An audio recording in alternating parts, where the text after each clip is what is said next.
सबके अंदर एक श्री हनुमान छुपे हुए, बजरंगबली हनुमान छुपे हुए आपके अंदर।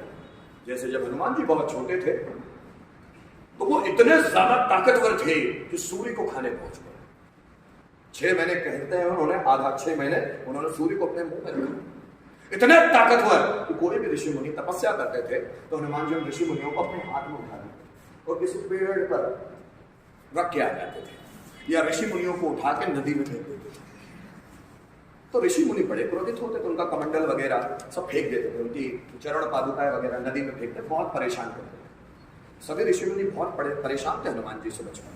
हनुमान जी में पावर इतना ज्यादा था, जब वो छोटे थे 5-7 साल।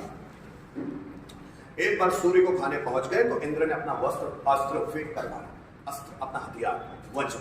जैसे वज्र हनुमान जी को यहां लगा, हनुमान जी का नाम पहले मारुति था, मारुति हवा का दूसरा नाम मारुति। जैसे उनको यहां लगा, इस चीज को संस्कृत में बोलते हैं हनु, यहां पर लगा तो उनका ये मुंह सूज गया, इसलिए उनको हनुमान बोला गया। हनुमान, जिसकी हनु सूज गई और हनु से जिसका मुंह अजीब नजर आता है उसको हनुमान बोला गया। तो वो नीचे गिरे तो पवन देव ने कैच किया, और पवन पुत्र हनुमान बोलते हैं। पवन देव का दिमाग खराब हो गया कि मेरे बेटे को किसने हथियार से मारा। उन्होंने एक गुफा में गए और पूरी हवा रोक दी।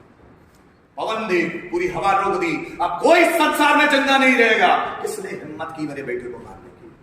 पूरे देवता घबरा के नीचे आ गए। सब लोग रिक्वेस्ट करने लगे, पवन देव हवा को मुक्त कीजिए, नहीं तो सभी लोग मर जाएंगे। लेकिन जो सिद्ध ऋषि थी वो तो बच गए, सभी जानवर इंसान मरने लग गए। तो सभी देवता उस गुफा में पहुंच गए पवन देव से रिक्वेस्ट करने के लिए। तो पवन देव को बहुत कुपित थे, बहुत गुस्सा थे। सभी उन्हें बोला कि आपने हवा को क्यों रोक दिया? बोले मेरे बेटे को मारने का दुस्साहस किसने किया?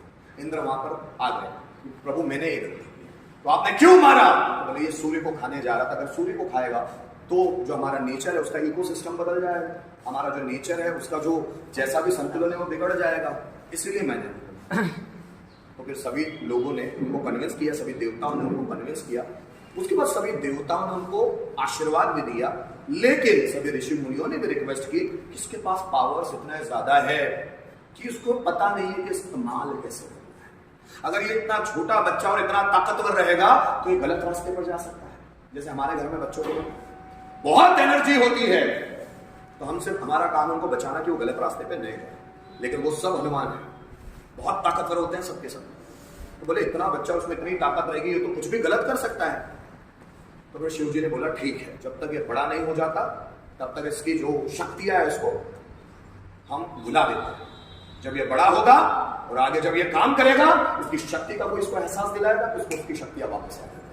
तो हनुमान जी छोटे से लेकर बड़े होकर बिना शक्तियों के जीते हैं, ज्ञान अर्जित करते हैं, अपने आप को बेहतरीन बनाते हैं, तैयार करते हैं, योद्धा बनाते हैं, और उनको अपनी शक्तियों का ज्ञान नहीं होता। लेकिन जब सीता माता की खोज में पूरे वानर जाते हैं दक्षिण में, तब वहां पर जामुन जी को लगता है कि भैया इसके बाद तो समुद्र है, अब करे क्या?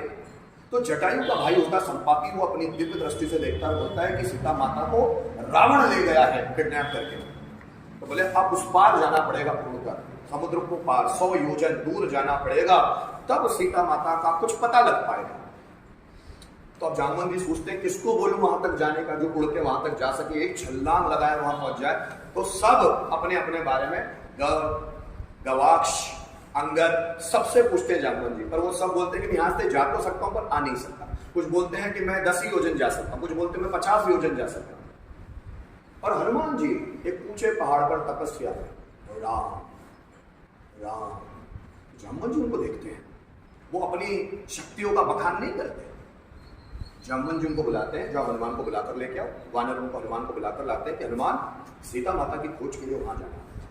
तो हनुमान जी बोलते मैं कैसे कर पाऊंगा, ये मेरे बस की तो बात ही नहीं, मैं कैसे करूंगा? 100 योजन जाना मैं कैसे कर पाऊंगा? तो जामुन जी को अपनी शक्तियों का रियलाइजेशन करवाते थे कि तुम कैसे थे, तुम जानते हो कि तुम क्या हो, कि तुम में कितनी शक्तियां मौजूद है, कि इस पूरे ब्रह्मांड को हिला के रख सकते हो तुम वो हनुमान। तो जब उनकी शक्तियों का रियलाइजेशन करवाते हैं तो फिर हनुमान तैयार होते हैं और वो हनुमान एक जंप लगाते हैं सीधे और निकलते हैं सीता माता की खोज में। सेम वही हनुमान हम सबके अंदर बैठा हुआ है, जिसको अपनी शक्तियों का अंदाजा नहीं, वो कितना पावरफुल है वो जानते ही। कहते हैं मन हमारी शक्तियों का स्रोत है, शक्तियों का स्रोत। बहुत सारे लोग अपने मन को जागृत करके ऐसी ऐसी शक्तियां पा लेते हैं जो एक आम इंसान के लिए इम्पॉसिबल है। एक व्यक्ति अपने मन को जागृत करके एक शेर भी आ जाए सामने, उसको कंट्रोल कर लेता है सिर्फ अपनी शक्तियों को बेस पे कि वो सिर्फ देखेगा और शेर वहीं की वहीं खड़ा रहेगा, शेर उसके आगे भी नहीं आएगा। उसने अपने मन से ही पाई है उन शक्तियों कि किसी भी जानवर को वो कंट्रोल कर सकता है। मन में वो शक्तियां मौजूद है, लेकिन हम वहां तक पहुंच ही नहीं पाते। क्यों? क्योंकि हम अंदर कभी झांकते ही नहीं, हमारी सोच वहां तक पहुंच ही नहीं पाती। आप समझ रहे हैं मित्र? वही व्यक्ति सबसे ज्यादा ताकतवर होता है जो खुद को जानने में सबसे ज्यादा समय लगाता है, खुद को